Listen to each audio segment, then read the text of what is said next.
Good morning, ladies and gentlemen. So let me introduce myself. I'm Frédéric Bokobza. I work at the French ARCOM, which is the regulatory authority for audiovisual and digital communications, and I'll be with you for the next an hour and quarter for our first panel session of this morning. But first, I would like to take a step back and thank the Swedish organizers for the way they have managed the whole event. And I mean both the working part and the social part. I was especially really amazed by the evening that we had at the beautiful Uppsala Castle. And also I have to say, from the cultural point of view, the discoverage of the nyckelharpa and these beautiful Swedish songs was a delight. So really thank you for this and for the whole. Congratulations for all this. So I hope you have all recovered from yesterday evening's emotions. And by this I mean not only the castle part, but also the hotel bar part, for these of you who were there. Because now we have to be ready for the discussions, which I propose to dive straight into, as we have, I think, a lot to discuss, and we have very valuable people in the panel to do so, and we don't have so much time to do so. So let's go, and let me open this first session of this morning, which deals with regulators, and more precisely, the role of the regulators now and ahead for the enforcement of media policy.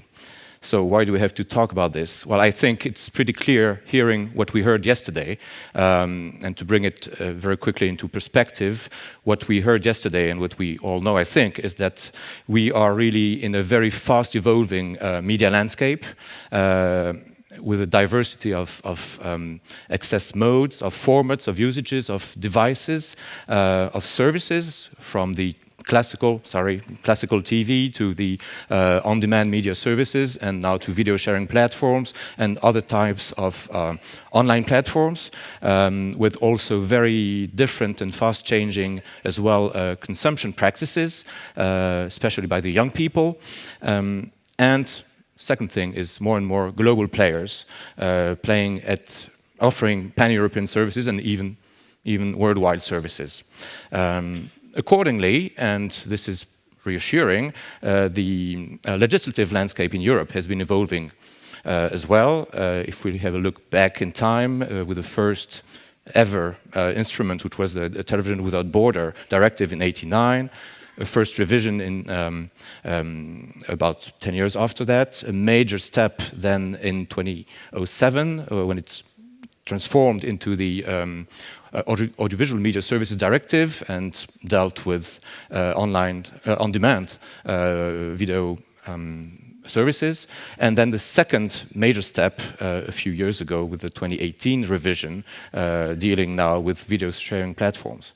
And that's not all. As we know, we had a flourishing new text with last year only the DSA, the DMA, the new Code of Practice on Disinformation, and a brand new proposal on the table now with the European Media Freedom Act. So this really goes at an accelerated pace now in the past few years, and this obviously has a significant impact on the regulators' remits, on their tasks, and on their ways of working.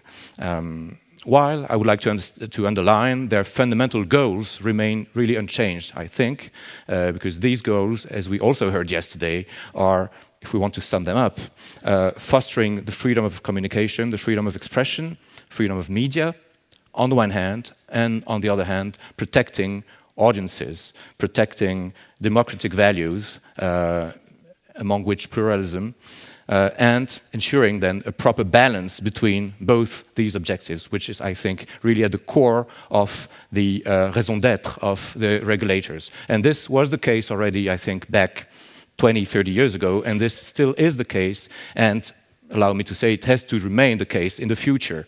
So the question is now, how do we, regulators, adapt ourselves to continue delivering on these objectives, which are fundamental democratic objectives, while we are operating with such a different environment, dealing with increasingly diverse typology of actors, more and more at the European level, and that's really, transforming the exercise of regulation, which was really on a national basis still a few years ago, and which now really comes more and more at the European level, which means more need for cooperation with our colleagues, also with other regulators. So on this, the European Regulators Group for Audiovisual Media Services, ERGA, adopted a few years ago now a Memorandum of Understanding, which is a voluntary memorandum by which all ERGA members agreed to work together towards more systematic and more efficient cooperation in all the cross-border cases that we encounter in the enforcement of the European framework. So more diverse players, European field, also more interactions with other regulatory authorities, data, obviously, but also consumer protection now coming in the spectrum with the DSA, electronic communications more and more. And all this means challenges in terms of skills, resources, which we also have to meet.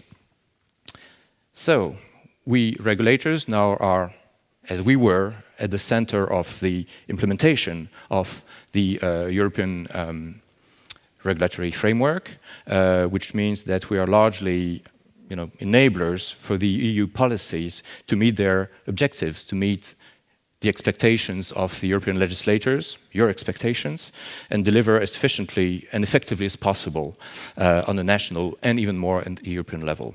So, in this context, what do we do in this session? Well, first we're going to maybe dive a bit more into the practicalities of the role of regulators and the challenges they are facing. We want to discuss then how regulators at the European and national level can best deliver, can best meet these objectives, and maybe more concretely, what can be done at the national and European level to make sure that regulators are in the best possible situation to deliver with the framework in which they are operating, which gives them, their framework and what they can do and what they cannot do. And it is, as we're all aware, a very timely moment to do so, because we are right at the beginning of two major processes. At the European level, of course, the European Media Freedom Act is being discussed at the Council already, at the Parliament very soon, hopefully. And at the national level, we are at the moment where the DSA is going to be translated concretely into national law. And this is also very critical for the DSA to actually become live, and become live sooner rather than later, because here as well there are big expectations on us all to deliver. So to discuss this, we will first have two keynote speeches to set the scene, first from an academic perspective, and then from the European Commission's perspective, which is always useful, and then we'll enlarge the panel with first-hand insight by regulators. We have 3 of them, and also, which is important, the perception of a representative of regulatees on top of our keynote speakers, who will all join us on stage. So, first thing first, I would like now to give the floor to our first keynote speaker, Professor Pierluigi Parcu. Pierluigi, you are a professor at the European University Institute in Florence. You are area director of the FSR Media and Communications in Media. You are director of the Center for Media Pluralism and Media Freedom, and you are director of the Florence Competition Program in Law and Economics. Oof. Congratulations for this already, and thank you so much for accepting to join us and to share your perspective on the evolving role of regulators. Pierluigi, please, the floor is yours. Thank you, Fredrik. Just to correct a little bit, we simplified. I'm director of the Center for Media Pluralism and director of a new center that merged all the others as a Center for a Digital Society. Which is really not bad. Yeah, I think that this is the moment to face this kind of total challenge. But today, and there are many things that could be discussed, but today I was asked to discuss about regulators. So let me start showing you something. All these small clouds are all the regulations that are arriving, that are already here or that are arriving now as new regulation. Some of them really hit the media sector. Some of them look a bit far away, but all of them are have a role and are calling to the challenge of the digital transformation. The digital transformation is with us. We are probably at the beginning of the transformation. If we think that we have seen most, it's not like that. Most is coming. And all these clouds are the attempt of the European Union, of the member states, to raise to the challenge, to try to give an answer to all this. And it will not be easy. The complexity of this is very, very, very strong. How the regulators can face this new pressure, particularly the media regulators, but let's say honestly, all the regulators are under this new challenge. Well, I think that there is a realistic question. Are regulators equipped for this new task and competence, for the challenge? Well, I will very quickly talk about four dimensions of this complexity. Power and structure, independence, cooperation, and skills. I think these are the level of the challenge, the different instruments of the challenge. First, power and structure. Let me say that this is probably the easiest in a way, because this is really in the end of the law, in the end of the new rules. The new rules are creating with the DSA, for instance, a digital service coordinator, choosing them. They will have a European board, and then there will be mutual assistance between this digital service coordinator and the board. For ENFA, more or less the same structure. The ERGA will become this new board. The national authority should apply ENFA. The board shall promote effective cooperation and application of the ENFA rules, and there will be cooperation at the EU level. Clearly, not all the regulations are the same. The DMA will be applied by the Commission, is a direct challenge to gatekeepers. Member States will help, but the Commission is on the forefront. DSA is somehow in the middle, because it will need and it will require digital service regulators' action, but the Commission can also act. So there will be really a challenge of cooperation, in a sense, and subsidiarity in the work. ENFA is still different, because ENFA is telling the member states, we give you some principles, and you have to act, to react to these principles. And you see, this is a line of different things.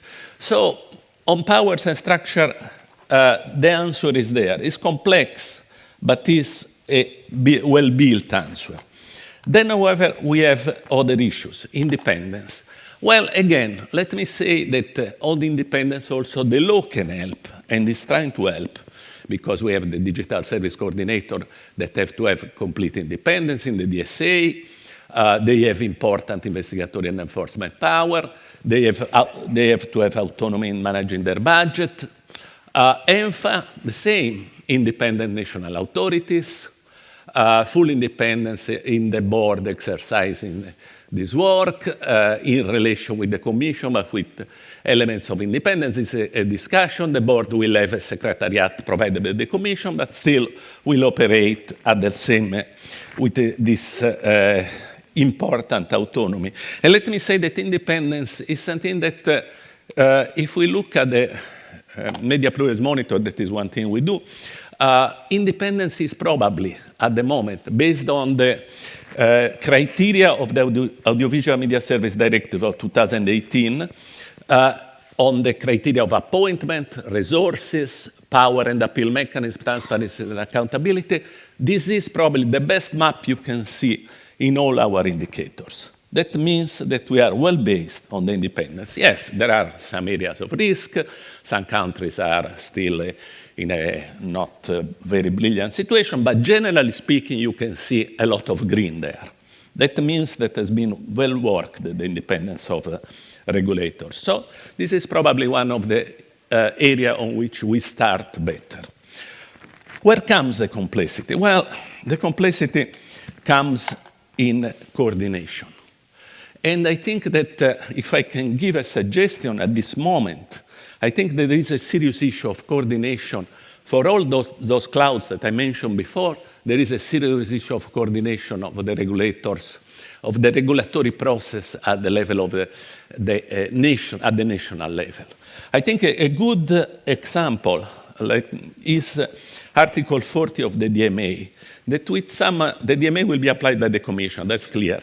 But Article 40 shows something of a sort of recognition of the difficulties, and lists the Commission that it wants the help of BEREC, of ERGA, of a list of the digital, of the privacy regulators, and so on. So, want to sit everybody together and think. Can we have something like this similar at the national level? Maybe organized by governments, but as a secretariat, but leaving full independence to the regulators.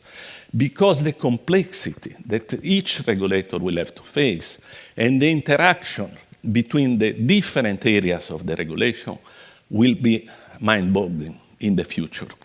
So cannot be done alone. So we need the independence of the regulators, but we also need coordination. And we need coordination at the European level, but that the directive, the regulations are doing. But we probably need also this ability at the national level. And we know that there is a risk for independence. But we need to check this risk, but have the courage to have coordination.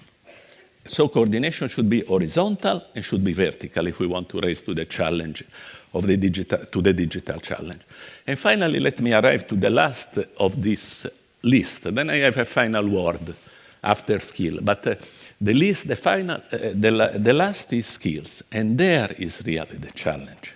Because on skills, we are not there. Let me say, as I said, we just translated, we moved from regulation and competition to a new center for the digital society, because we need something more, something different. I don't think that our expertise, legal economic expertise, that was the expertise mainly of the regulators, will be enough. We need the new expertise. We need the new skills in understanding, understanding the data that the regulators can receive and they have to examine. We went for 2 years now in a row to work with Venezia in Germany, my group, my research group, and now I can, and I'm very happy to say that now Venezia has created its own intersectoral data unit, because this will be essential, understanding data and interpreting data. But even more difficult than this is understanding algorithms. I was very pleased just yesterday to read that in the Netherlands, they have just created a regulator for algorithms. Starts as a regulator essentially for financial, if I understand, for financial issues immediately, but then will extend to everything. If you look at the DSA, it's clear that you need to understand algorithms. There is no way to intervene on what the DSA is trying against disinformation, misinformation, hate speech, all these things, without an understanding of how the algorithm works and what is its purpose. So, and for this, we need transparency, accountability, but we need capacity of interpreting this algorithm. And this is really the challenge. And the lawyers and economists are not enough. We need computer scientists, we need to expand, and especially we need to have a very open mind and work with all the expertise that can be used. Somehow, for the first time, we needed regulators. Once we used to say that the regulators, that the antitrust should be aggressive and should look for questions, for behaviors, while regulators should be cautious and apply the law to give certainty to the companies to which they were giving indication of behavior. Well, it's not the time anymore. Now is the time that regulators have to move more across the board, understanding the different elements. And that's my final word. I think that the fifth word is complexity. And that's really the word on which we are going to deal if we want to raise to the challenge. A complexity tells us that a good regulator cannot only work on his law and apply well his law. A good regulator has to reach out to companies, to understand their behavior, and to ask them to explain their behavior, their algorithms, their choices, their motivations, as to extend to other regulators to understand the other angles of the regulation, as to extend to the European Union, to be together, to have the force of the European Union in this global challenge. That's what I think will be a good regulator for the future. And let me finish, I had 10 minutes. I finish with reversing Charles Dickens. I think we are entering in the worst of all times, but let's hope that maybe also the best of all times. Thank you very much.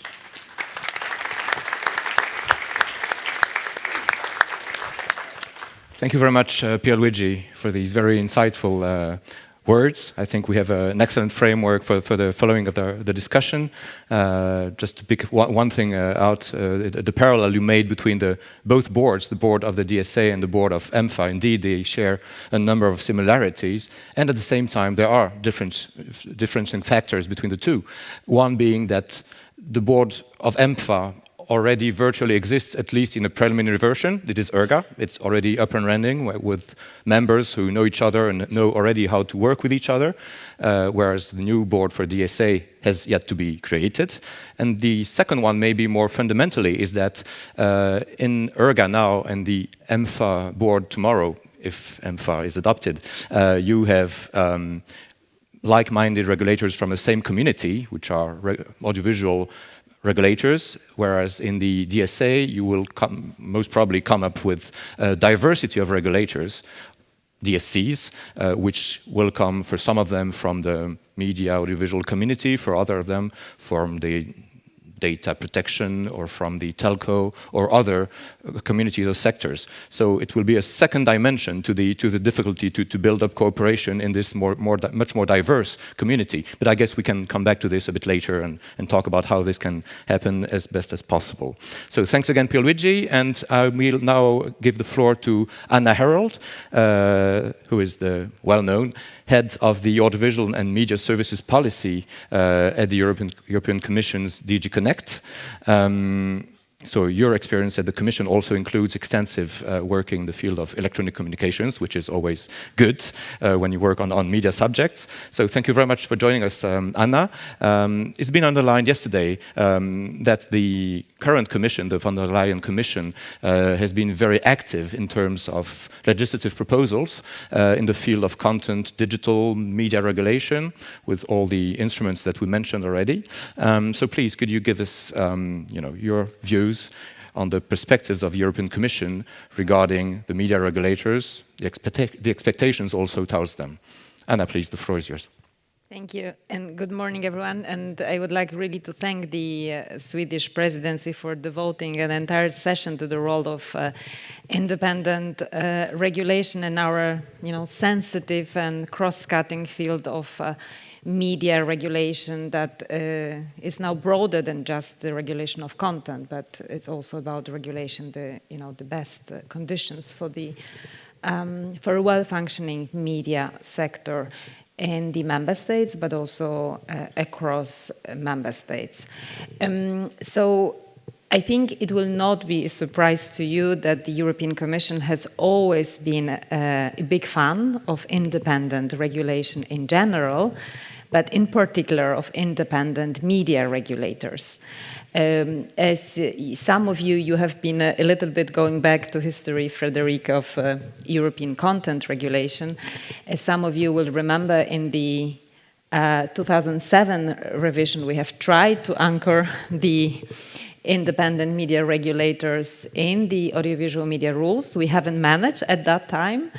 And the argument here was that Brussels was trying to grab power from the national member states by simply anchoring independence.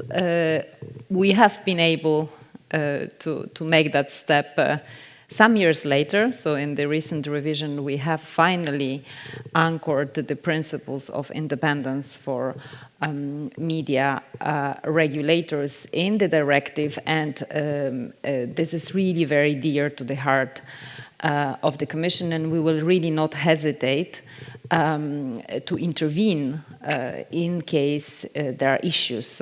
It seems from what Pierluigi was telling us that things look relatively well, so of course that reassures us, but should there be any backsliding, we will really use all our powers to intervene to guard this independence at the national level.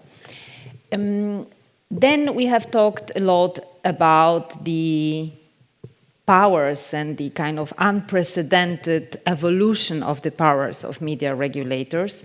And indeed, if you look at the different instruments that were already mentioned, media regulators are very different today, probably to those that we have been discussing, at the time in 2007, when we started looking at the independence issues at the EU level.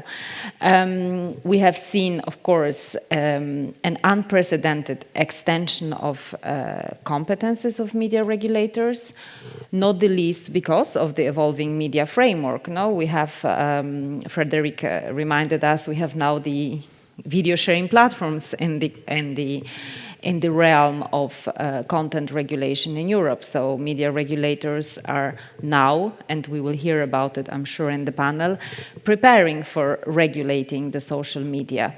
Not to speak, of the previous evolution that was also mentioned by Frederick, already going into the world of the on-demand, meant quite a change, and more is coming. So we have seen that some of the media regulators will become the digital services coordinators that were also mentioned today, and if they are not those that will be nominated as such, they will certainly be involved at the national level, and they will have to cooperate in this complex environment that Pierluigi was describing.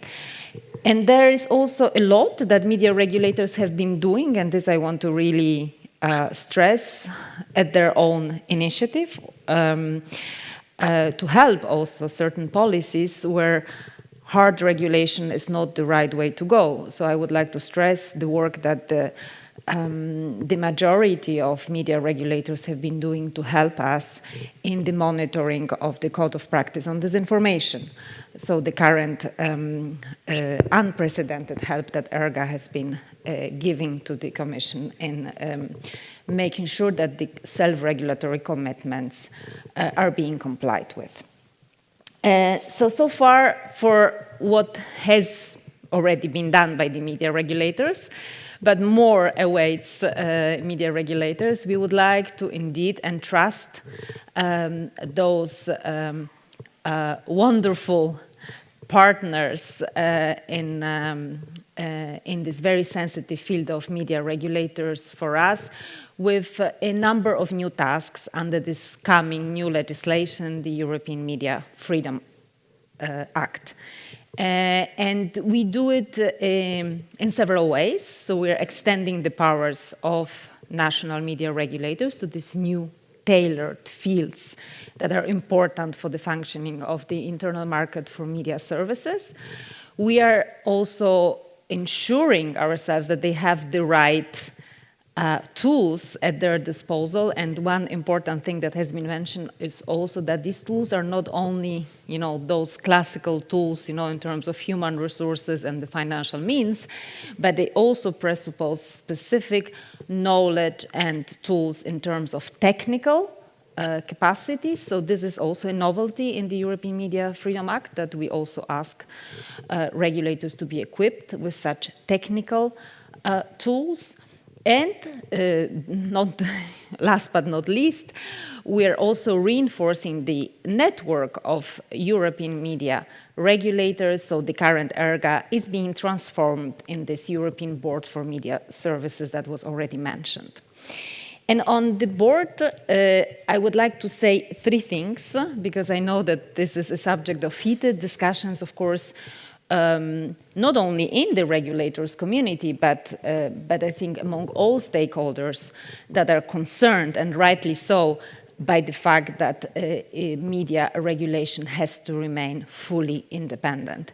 So I would like to say how it will function, also to a bit demystify, certain maybe misunderstandings as to the actual independence of the board, what it will do briefly, and also importantly, because that has been also discussed, I think, a little bit yesterday, what it will not do.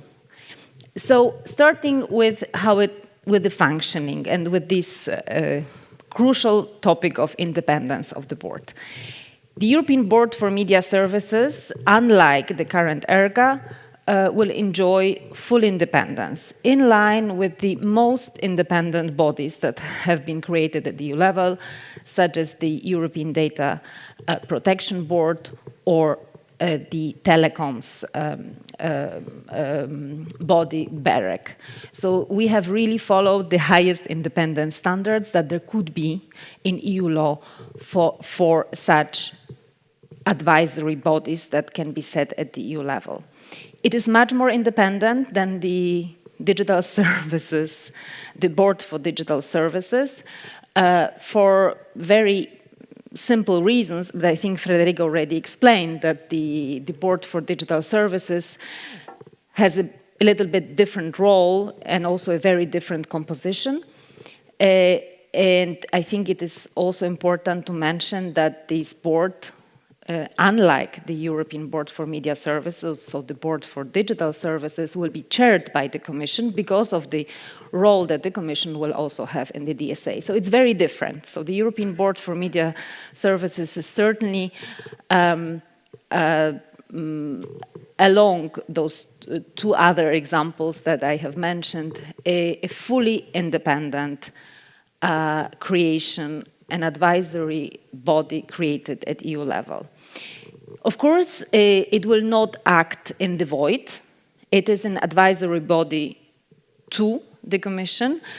So, of course, it will have to interact with the Commission. And, of course, when it interacts with the Commission, we are interested in having independent opinions. So, for us, in a way, this independence is crucial to ensure that any type of decision that we might be taking is, of course, based on a very authoritative view. So if you want, this independence is very important for us as the guardian of the treaty and in the end, the institution that will have to make sure that the new substantive rules of the Media Freedom Act are complied with. It is important to maybe, how should I put it, in this discussion about the involvement of the Commission, no? Because this is certainly a topic that has started already being hotly debated in this on this new, in the context of this new proposal. I think it is important to maybe distinguish, the different levels of involvement of the Commission, also to understand where we are coming from. So I think that there clearly has to, we clearly have to distinguish two areas. One that concerns the governance of the board, so how it is actually set up, and then how it delivers actually its opinions, which will be one of its main tasks. So if we look at the governance, this is very much in line with these two other bodies that I have already mentioned in the telecoms field, BEREC, or in the data protection field. It is of utmost importance that since this is a body created within the EU law, with tasks under EU law, that there is a certain, how should I put it, on the governance, that there is a vicinity to the internal market in terms of who composes the board and who can actually participate as permanent members with the vote, of course, but also without the vote in the board. So it would be unthinkable, and of course there are other possibilities for regulators to, of course, discuss in broader fora with many different, bodies or regulators coming from other areas, and it will be necessary, as Pierluigi was saying, but it is of utmost importance that there has to be an understanding that those that participate, that compose the board, are those that are also, in a way, applying or aspiring to apply the European legislation in a given field. So in line with the data protection or telecoms areas, the composition of the board should be something certainly agreed at the European level. So that's the most important element on this interaction with the European Commission. Then there are many other areas that we can discuss or not discuss depending on the interest. But an important element that I wanted to mention is that whenever there is an involvement of the Commission, either because it requests an opinion of the board, like it is the case today already from ERGA and the Audiovisual Media Services Directive, or when we have a say in the course of a delivery of a possible opinion from the board, whatever involvement there is for the Commission, it has been thought of as a safeguard also towards the board, not to be overwhelmed, and also to know when to intervene in the cases that really concern the internal market. Yesterday, I think in the panel, there was a discussion on the importance of keeping the opinions of the board only to those that are relevant for the internal market, for the cross-border cases. And the idea of the Commission being involved in identification of these cases is simply thought as a safeguard for the industry, for the regulatees, but also for the board itself. Then, very briefly, what it will do. It is another idea that I think requires a bit of a clarification. So we really hope that the board will be the crucial actor in trying to make sure that the current memorandum of understanding, that the regulators concluded voluntarily, actually is given a bit of teeth. And then the second area where we count on the board is indeed to deliver opinions that will be non-binding. They will carry, of course, a lot of reputational weight, but will certainly not impinge on the member states' competences and the competences of national regulators to take actual regulatory decisions. And last but not least, it is probably important to keep in the back of our minds always what the board will not do. Yesterday there was a little bit of discussion on the relevance of the possible relevance of the board for the press sector. This is not what we have foreseen in this regulation. It is very clear that on the more sensitive parts of the proposal, the board will have no competence whatsoever. So the issues that we have discussed in the panel yesterday afternoon, it is very clear that we have not foreseen any role for the board on these sensitive issues like public service media or editorial independence. And in the areas that the board will have competence about, I think what is extremely important is to remember that we are not talking here about any type of actual content regulation. Where EMFA probably differs from this important piece of EU legislation we have been discussing, the audiovisual media rules, is that it does not want to regulate actual content, but the conditions for the well-functioning markets, in this case, in the media sector. And this is probably also why is this something that we cannot do at the national level, because only the European level is able to do so. Thanks a lot. So Thank you very very much. Looking forward to discussing these issues with you. Thank you very much, Anna, for all these very important clarifications, of course, on the press. And also you mentioned a lot about independence, which is a key word, I think, in this whole piece of regulation. You mentioned independence at the national level, and so the Commission is the biggest fan of it. It's music to our ears, of course. And I think Pierluigi's chart taken from the Media Pluralism Monitor shows that the situation is not bad globally, but it is something that should never be taken for granted forever. So it's important to remain vigilant on this. And maybe a last word on what you said, which I like to pick up on independence at the European level and towards the European Commission. So as you said, the idea of the Commission is to grant full independence at the same level as the European Data Protection Board or the BEREC for telecoms. I was just wondering, and maybe we can come back on this, whether this standard of independence should be higher when it comes to media regulation because of the very link to the democratic values that are underlying to the action of regulators, to the freedom of expression. So you mentioned the need for a certain vicinity to internal market. I take your words on some aspects, but couldn't it be argued that there has to be a distance to the regulators from any executive bodies, including European executive bodies? But that's something probably we're going to discuss a bit more later. So thanks to both our keynote speakers. And at this point, I will invite our whole panel to come on stage to start the discussion in a broader configuration. And we'll start by asking maybe the regulators' perspective, because we've been talking a lot about regulators, so now it's time for them to have their say, practically based on their experiences.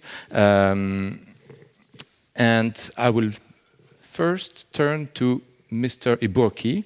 Karim Iburki, you're chairing the Belgian Conseil Supérieur de l'Audiovisuel, and I should add that until a few weeks ago, actually until end of December last year, you were chairing ERGA.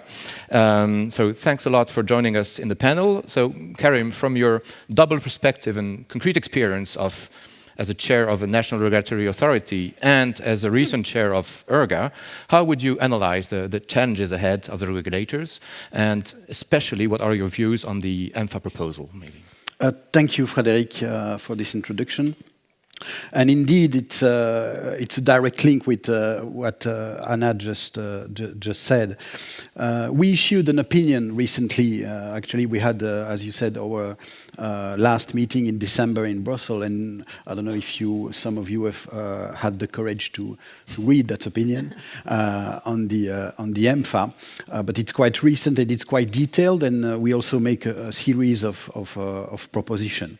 So let me highlight a few points of this position that we published. Indeed, generally speaking, and we are quite enthusiastic about the EMFA. I've said that numerous of times during my chairmanship of ERGA, and we very much welcome the general approach of the Commission, as you said, which is also complementary at what exists at national level and doesn't impose something that would be contradictory with national measures and erase competences at national level. So that's a key point. But also we welcome it because it gives new competences to the board of media regulators, so the new name of ERGA. And allow me to maybe list a few of those competences.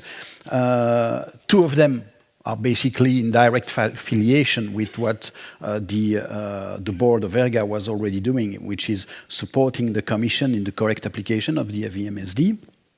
And the second would be advise the Commission on regulatory, technical or practical aspects of the implementation of the AVMSD.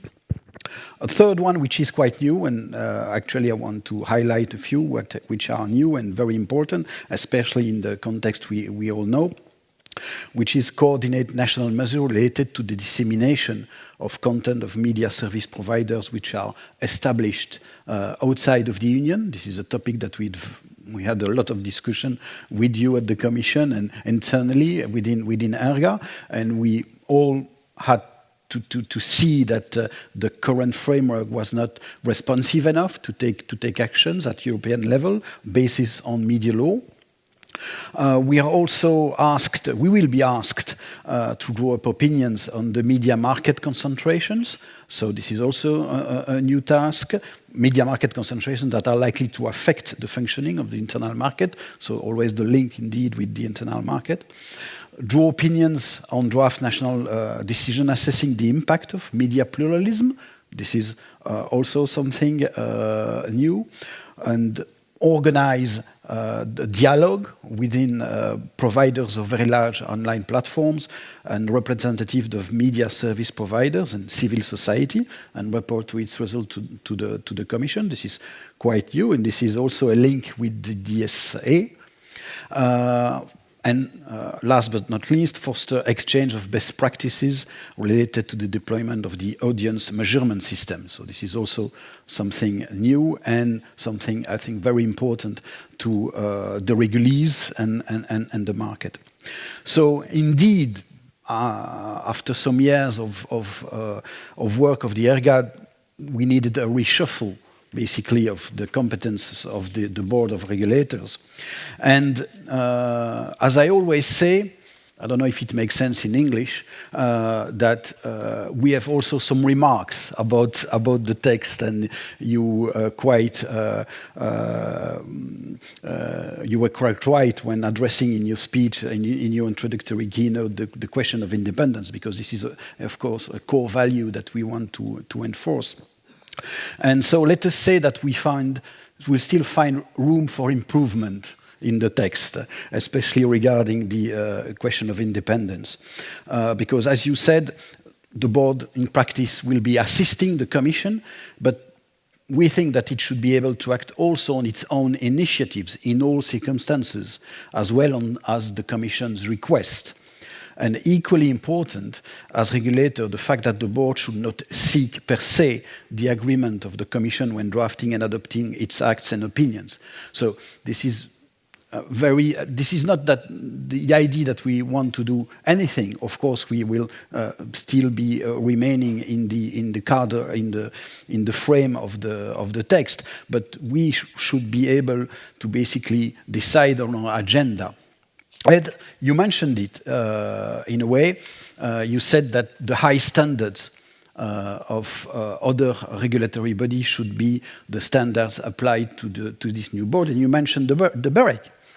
And that's why, in our opinion, we think that the structure that the BEREC possesses, which is totally independent from the Commission, should also be a structure that should be applied to the board. And we have also a numerous of other small remarks, but I don't want to take too much time. And as I said, all remarks and our,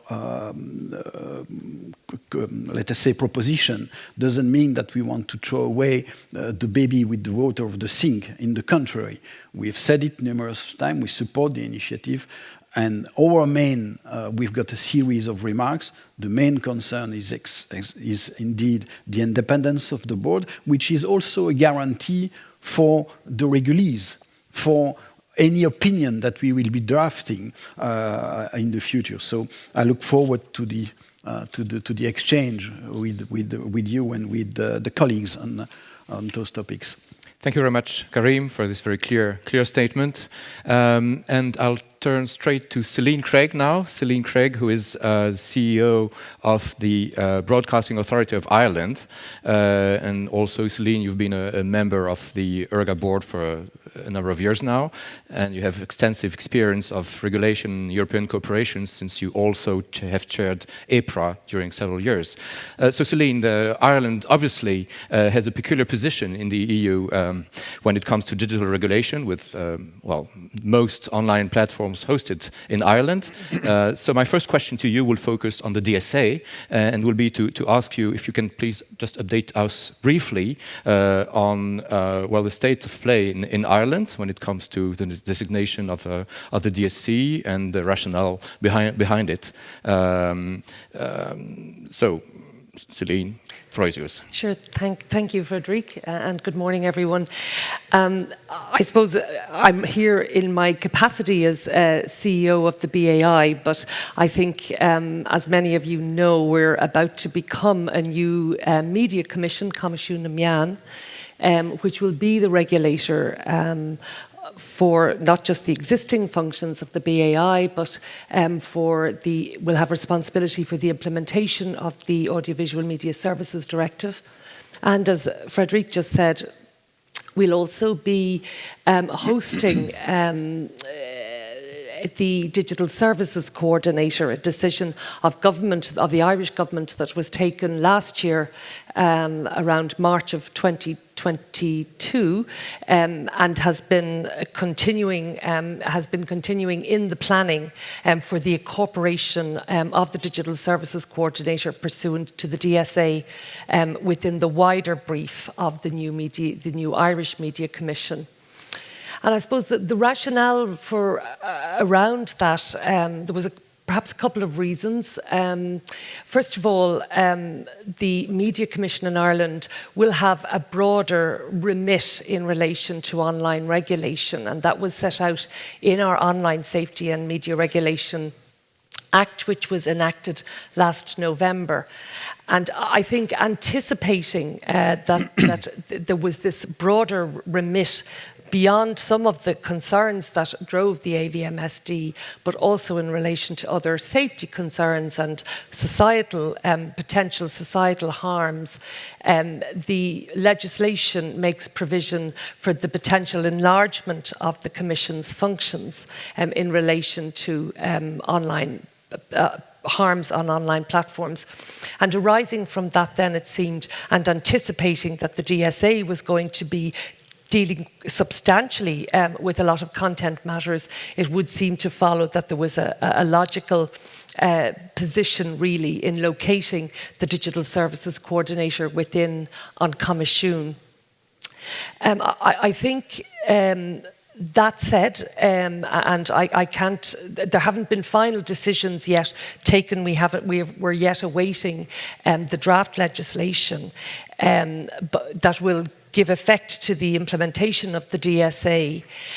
But it is our understanding that certainly one of the approaches being considered is that while the Digital Services Coordinator will be located within the media content regulator, that there may well be other competences that are given to other authorities.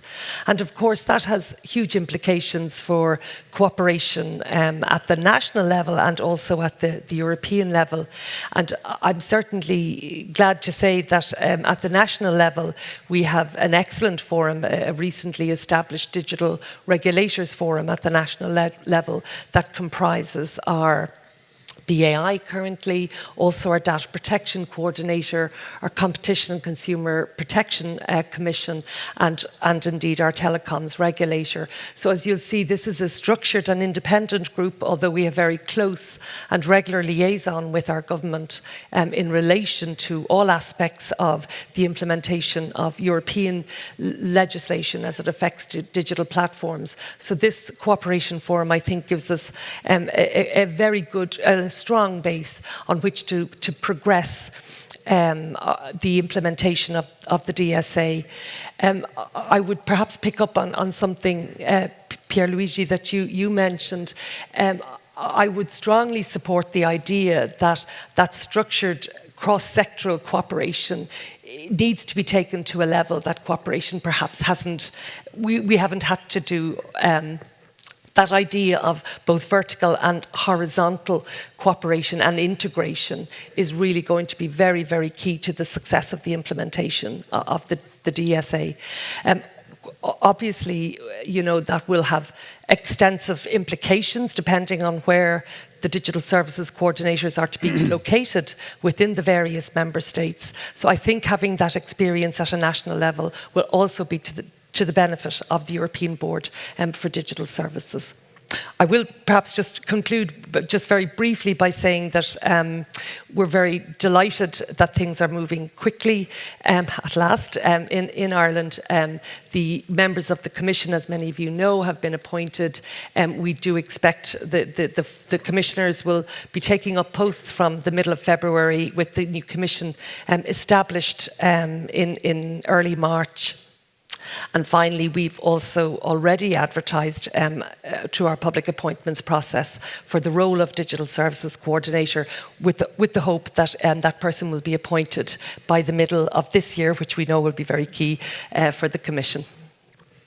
Thanks a lot, Celine. Maybe two brief things I'd like to pick up. You insisted a lot on coordination at the national level, not only at the European level. And indeed, this resonates with what Pierluigi already mentioned, that the DSC probably, of course, this is left to the discretion of member states, but even depending on the various configurations in member states, the DSC probably won't be the authority which will be doing everything under the DSA, because there are so many different fields involved.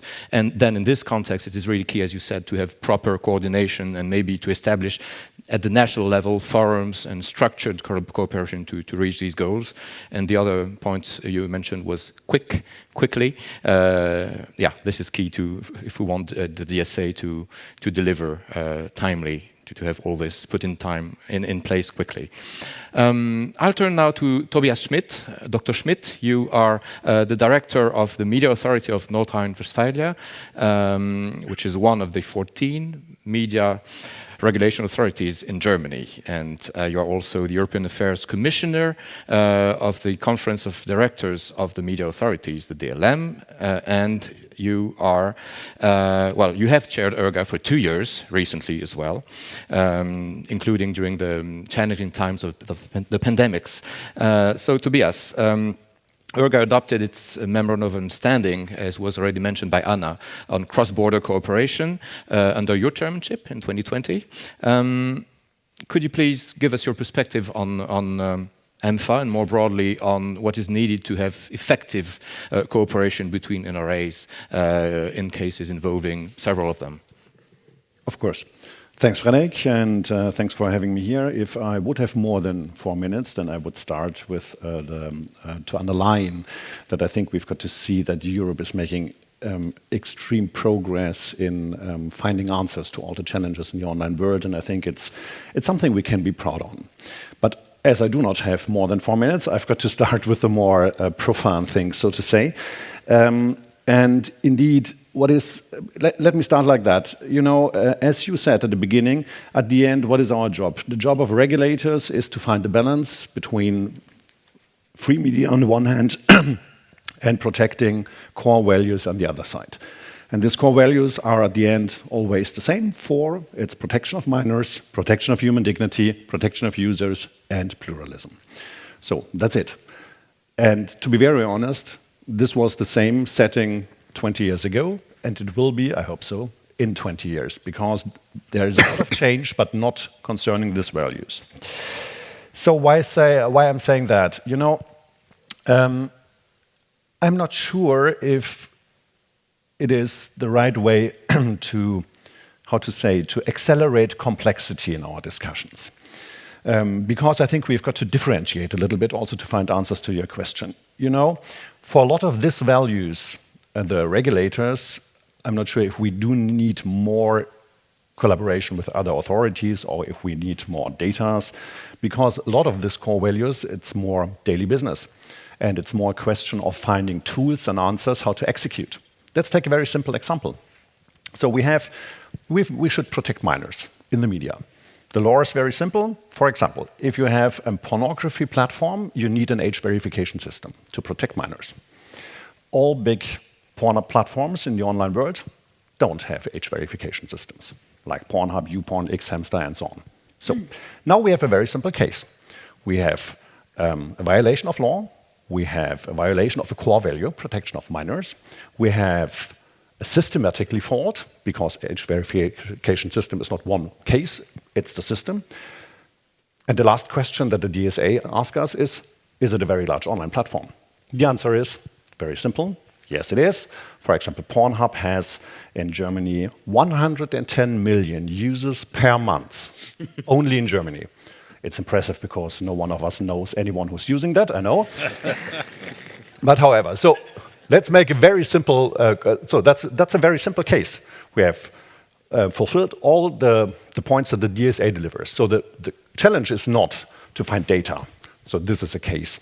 The challenge is now to find a good way of collaboration between us, that we see this case, and the European Commission that will be in charge to get active against these platforms. So that's why, coming to your question, I think the core question we have to answer is how we get effective in collaboration. And if we take a look on the DSA, I think here it is very obvious. Now we have a system. It is like it is, and now we have got to use it. And we have got to be a bit careful that we are not going too much in this complexity trap. Let's solve the cases we have. We have hate speech, protection of minors, consumer protection. And then we have the area of pluralism. And therefore, it could be that we need additional data. But in between, we can do the other things. That's my suggestion. Same for the code of practice. Excellent. Interesting question. It is, at the end, self-regulation. And it's also interesting to see if this self-regulation at the end will really work. And I hope so, because there are the right points addressed, but without a real possibility of escalation. And I think everyone was very optimistic. Then we have one change of one shareholder and one social media network, and now we are not that optimistic. Best regards to Elon Musk. So that's why we've got to see if we need a more effective way of intervention also by regulators. Coming to the EMFA, again, the same. I think the EMFA is addressing absolutely the correct points, and it is the remaining part of the puzzle.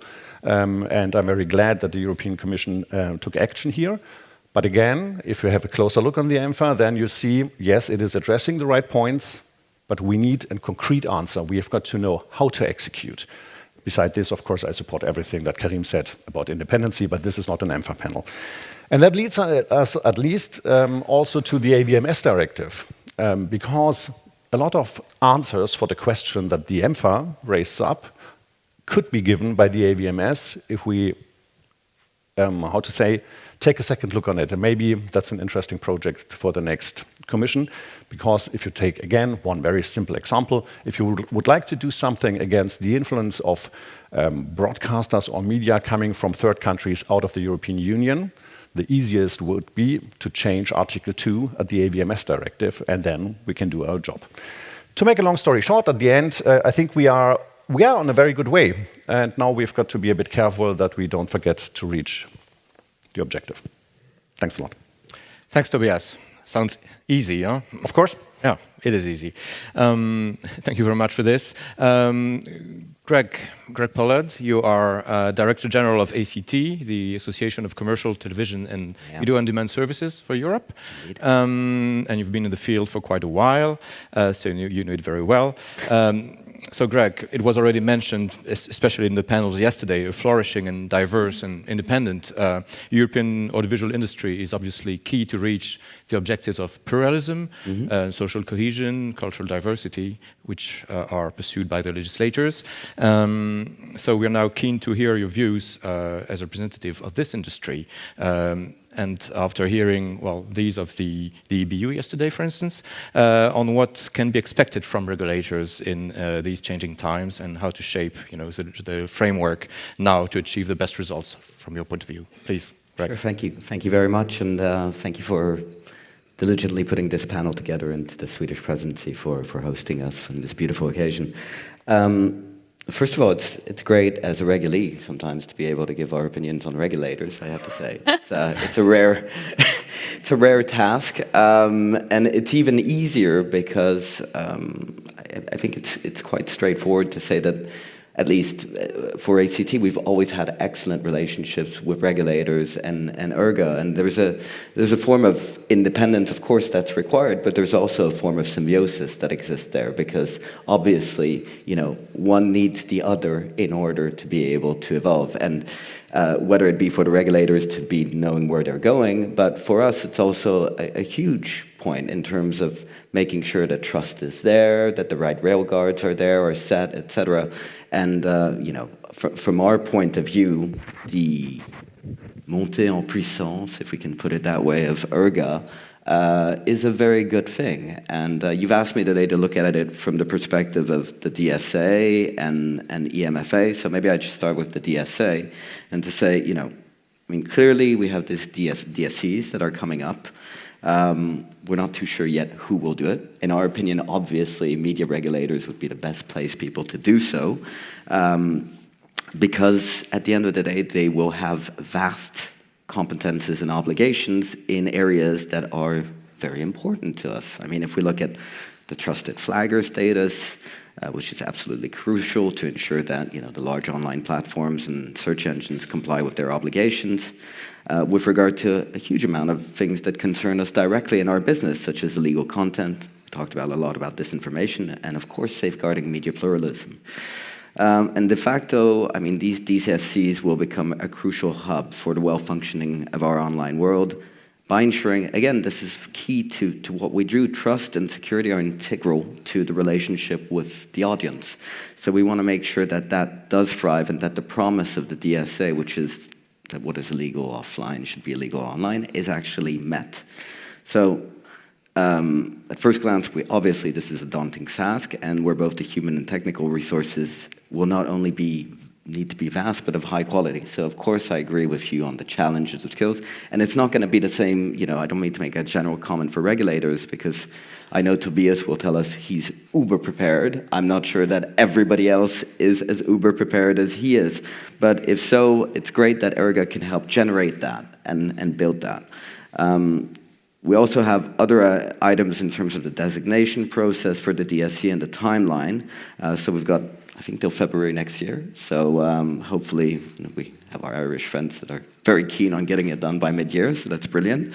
But again, indisputable that media regulators have their place within this.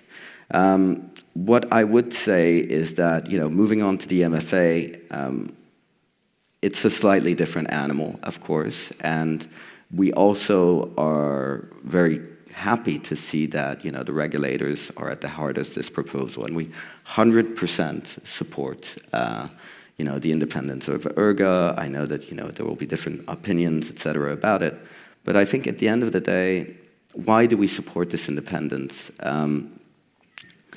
It's not only because, as was said before, the decisions have to be irreproachable, etc., and independence means independence from, not only member states, but from the Commission as well. No offense, Anna.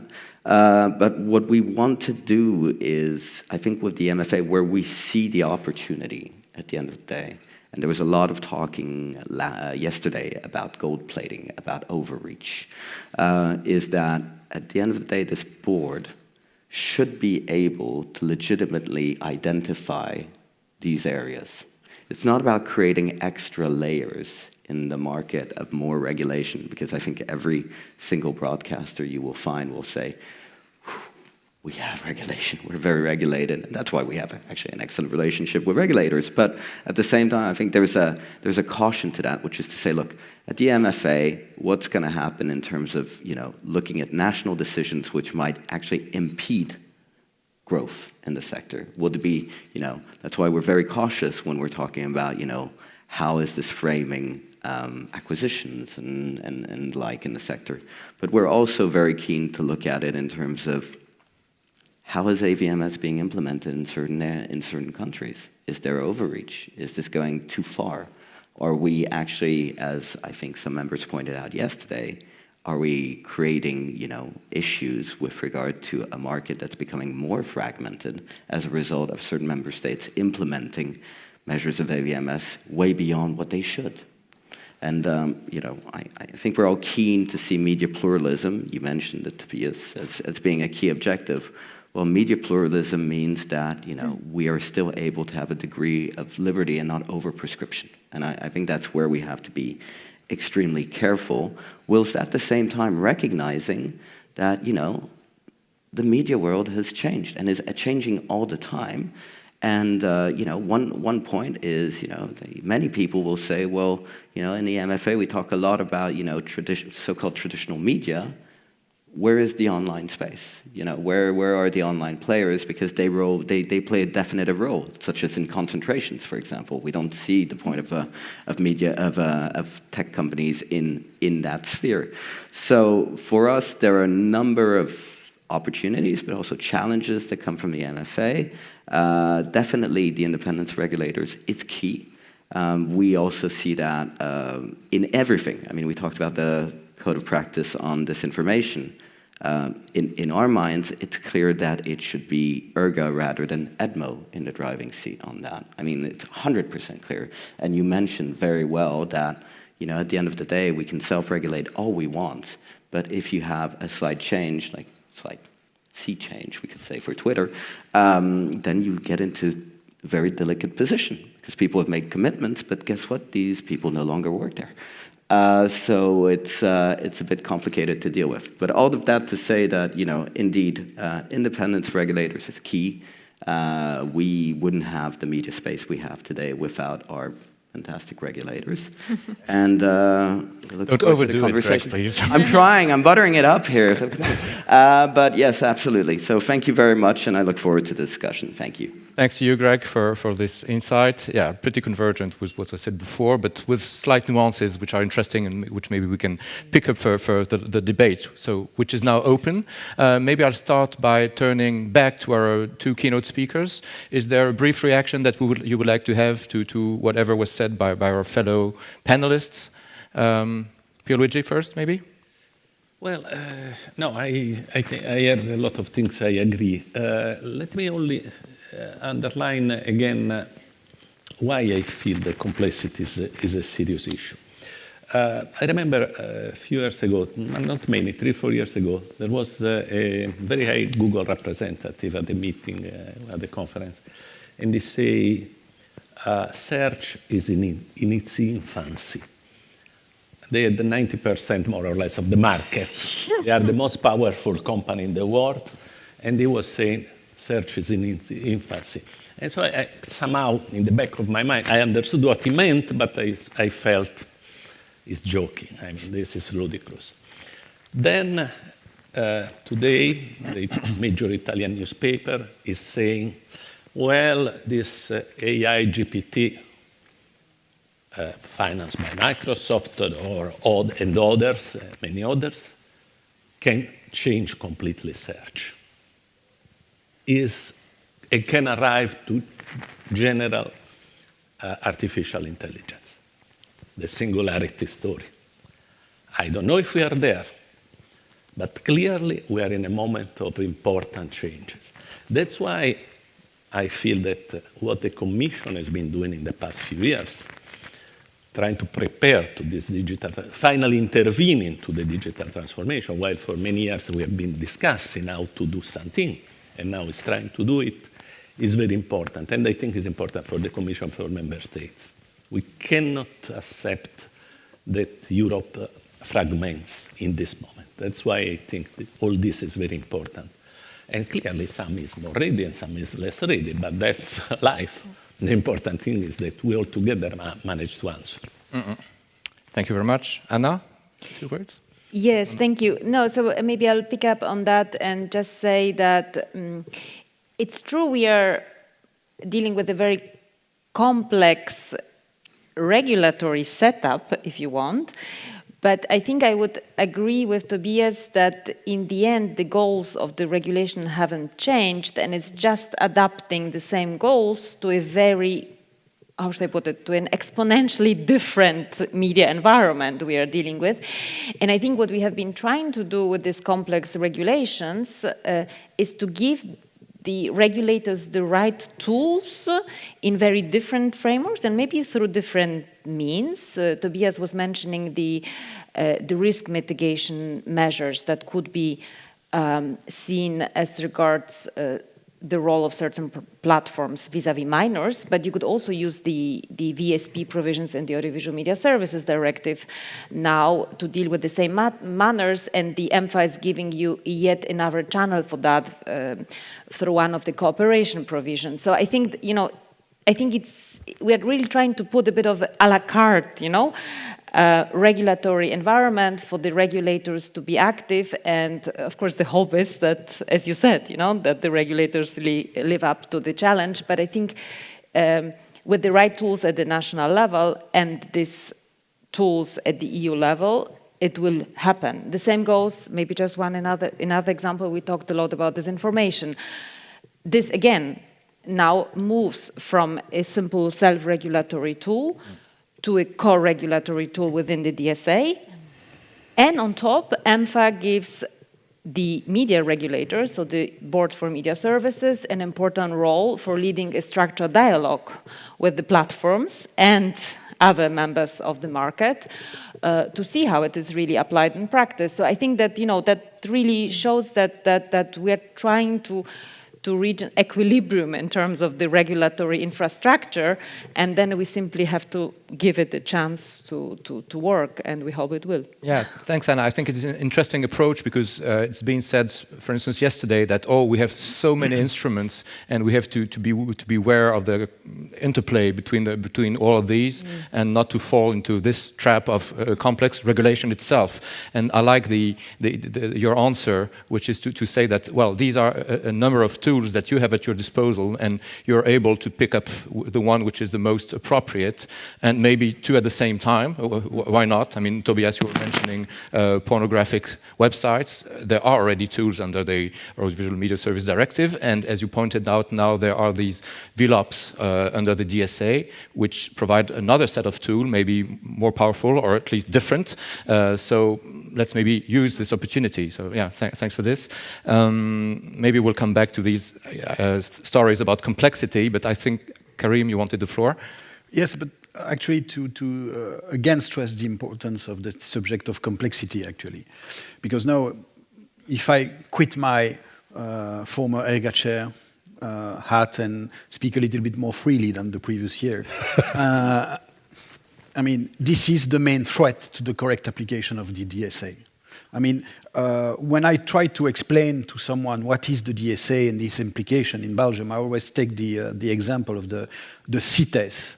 I don't know if any one of you is familiar with this international convention, the CITES, which was signed in Washington I guess, at the beginning of the 70s. It's a convention that protects the endangered species. And so, under the DSA, one could be liable if he makes commerce with an endangered species. But who will be the authority who will be dealing with that? Will it be the audiovisual sector? Of course not.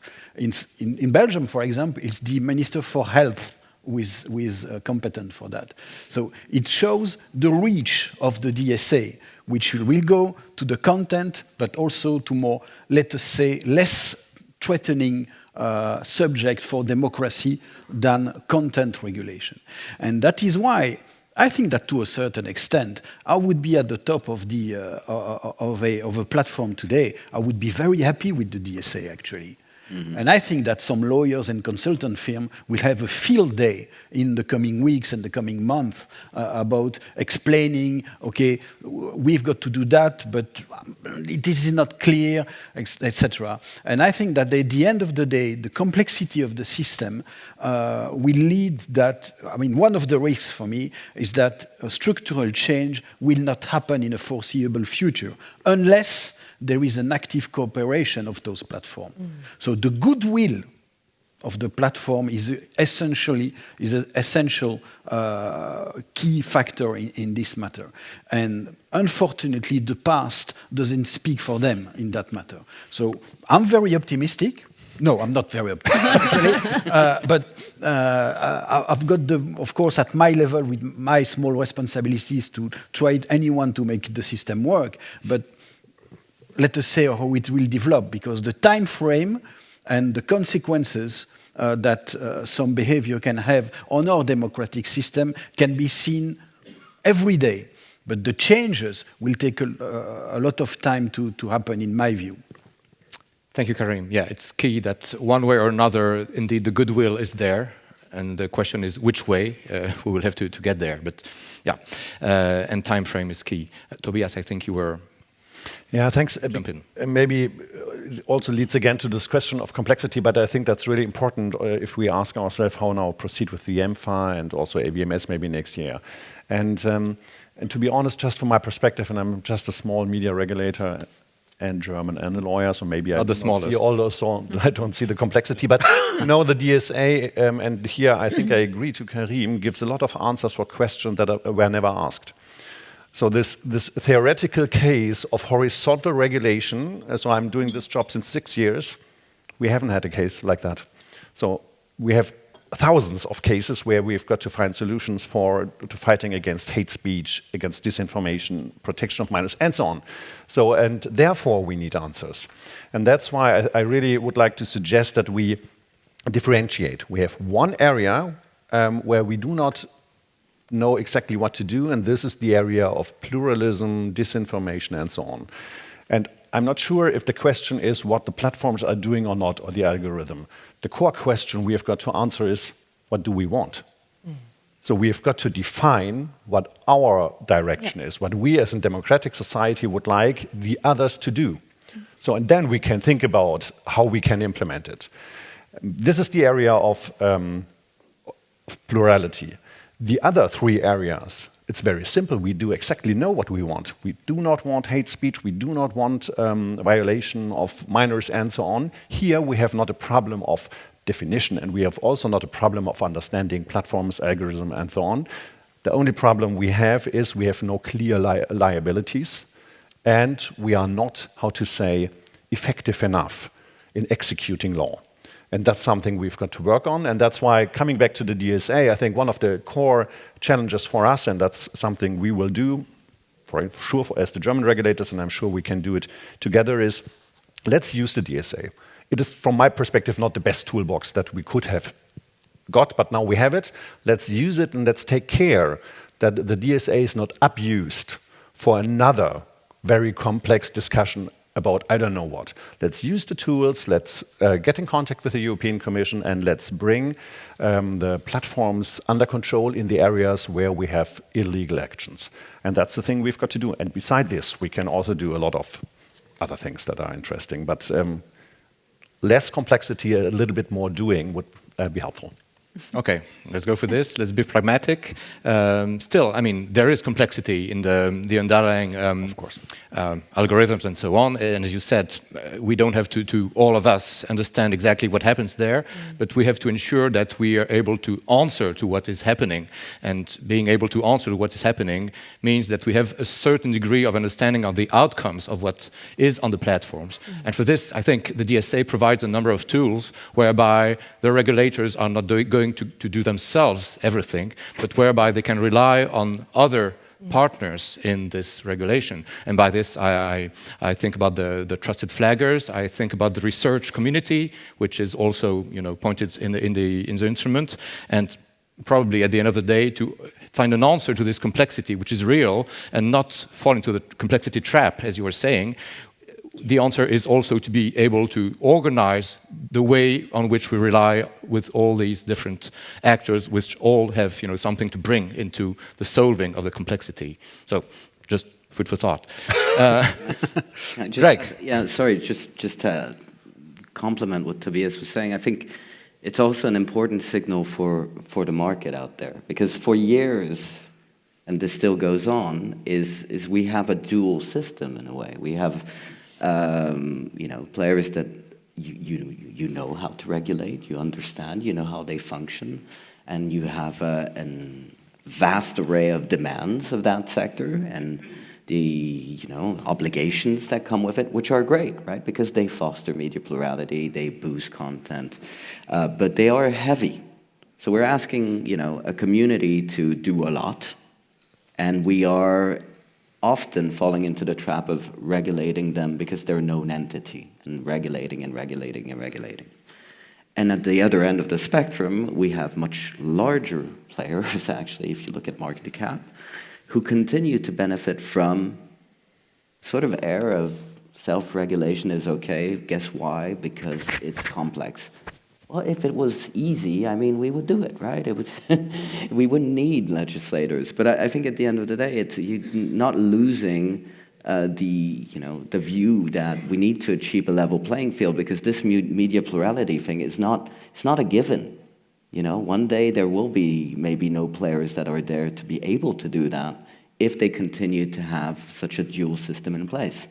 And I don't think we've reckoned that quite yet, to be honest, if I look at the evolution. And I'm a little bit pessimistic, a little bit as Karim is, with regard to where we're going with other subsequent revisions, because I think, again, more burdens, less freedom to develop. And I can tell you that many people will be there in 5 years saying, well, why are we not developing well, because we probably haven't found that sweet spot, that balance that we need to. Celine, the last word. Thank you.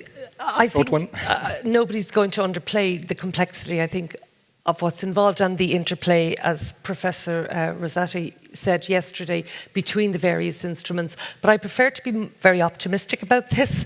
I think we need to, I think as Toby was saying, we need to know what we're expecting of the platforms. We need to be very clear in what our objectives are. And the instruments that have been afforded to us under the DSA, like the risk assessments, for example, you know, there's a real potential to have this as a common tool used in a common format across many different areas of regulation.